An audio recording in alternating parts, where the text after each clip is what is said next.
Hey everyone, welcome back to the channel. In this episode, we're going back to when water started escaping onto the kitchen floor. Stay tuned.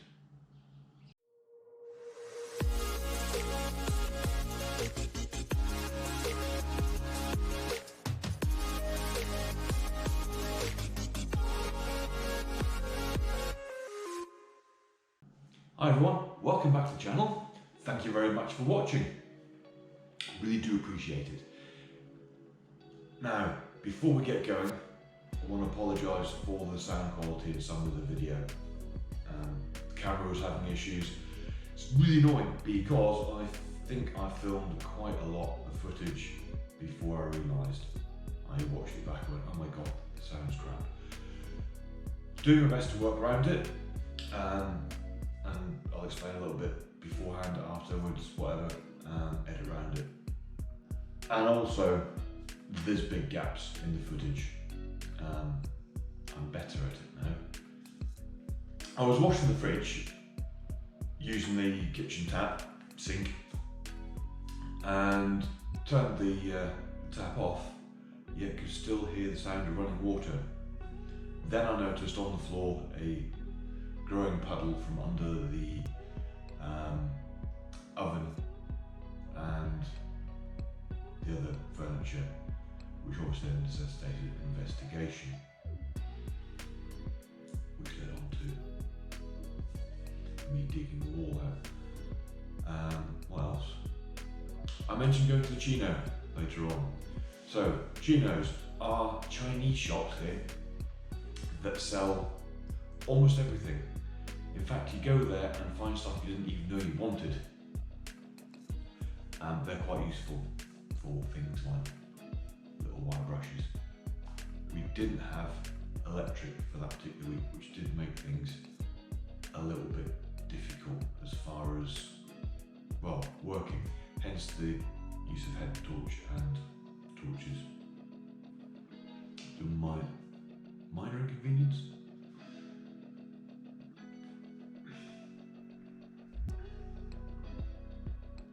So, that being said, back to October. The hinges on the other side. Wash it again. I noticed tap off, water sound. I noticed water on the floor than I expected. Fridge. And yeah.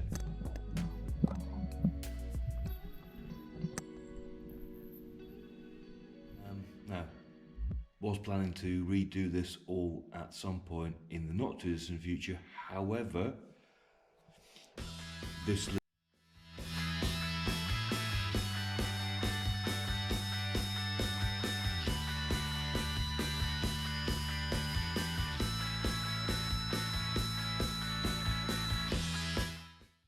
yeah, I see something in my future digging and replacing waste pipes, hot and cold water pipes. I don't know if there's a quick fix to that.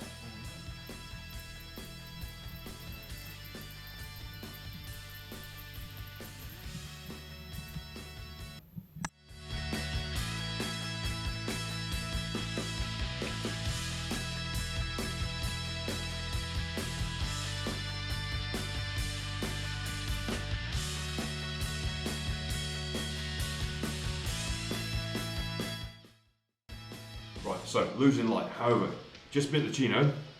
There's a big one in town, but a small town. Bought some nice little brushes to clean the pipe with. I've got more epoxy putty than you can shake a stick at. Some scissors, a brush, some epoxy resin, some glass fibre over there to wrap around the whole lot afterwards.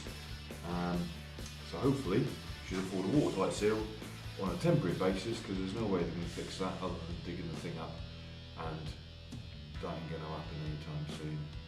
And also it doesn't even need water, which could be conceived to be somewhat of a problem.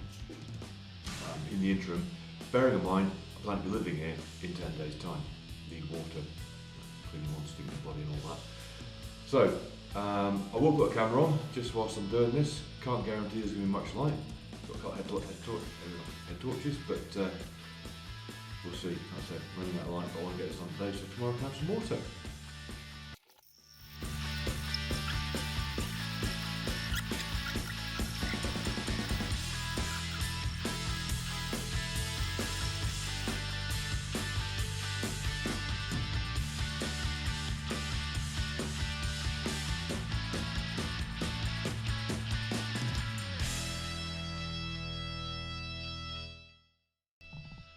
Holes wrapped in epoxy putty.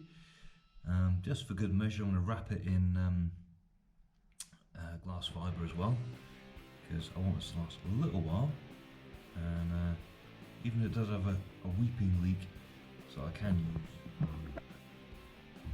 water, shower, etc. Turn the water off again, so be it, but needs some water.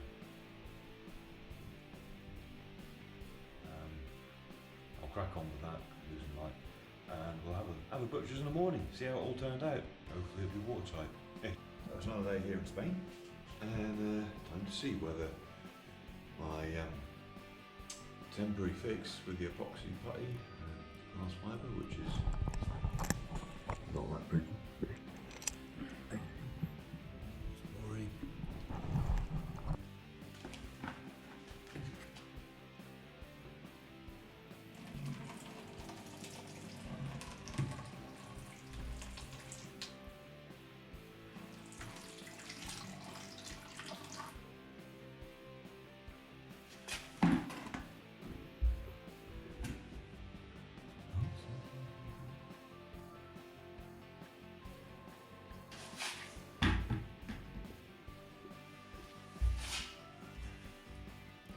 So far so good.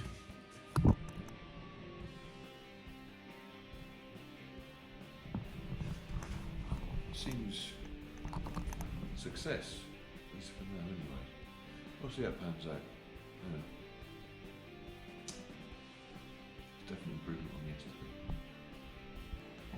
It's fair to say that round one wasn't around wrong.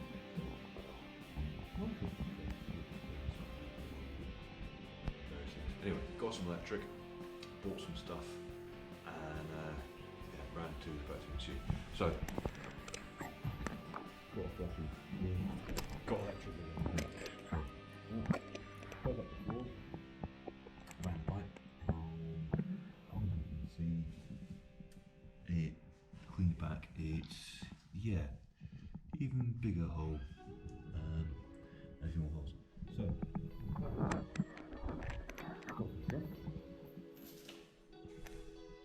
bought some resin, something to make a little mould out to go around the pipe, some more epoxy putty, bit of tape, some of this stuff.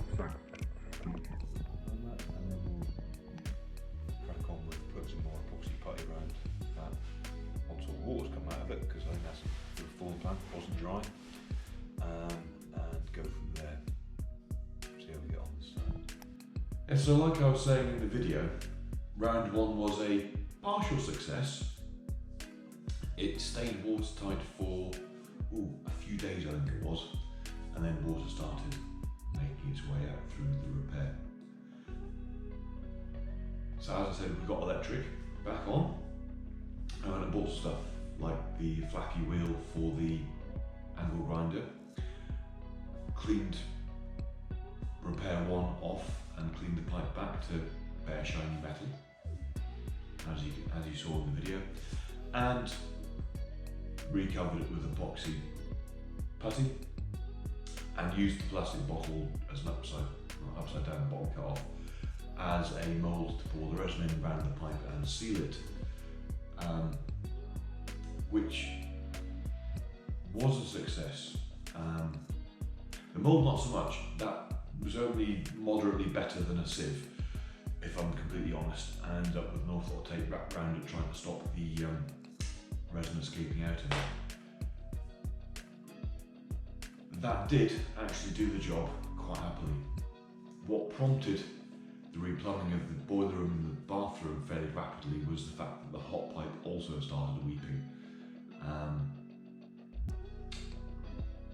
of which there's no footage. Shocker! What I can show you though is the pipes. And here they are. This one being the cold one, this one being the hot one. Upside down bottle with the resin, and inside you can see the epoxy putty, maybe just about a little bit.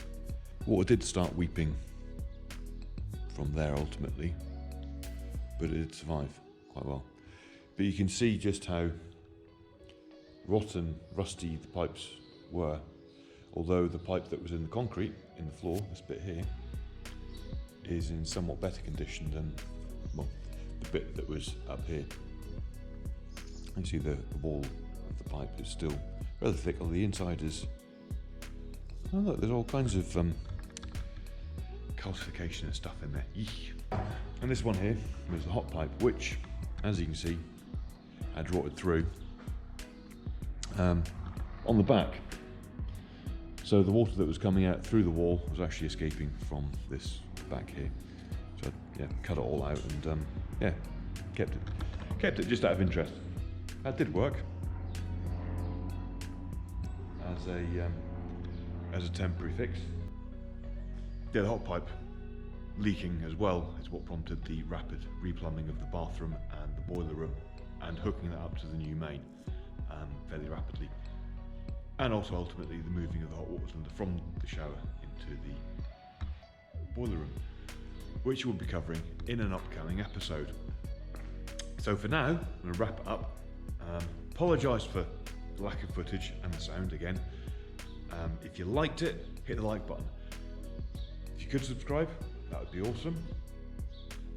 And look forward to seeing you in the next video.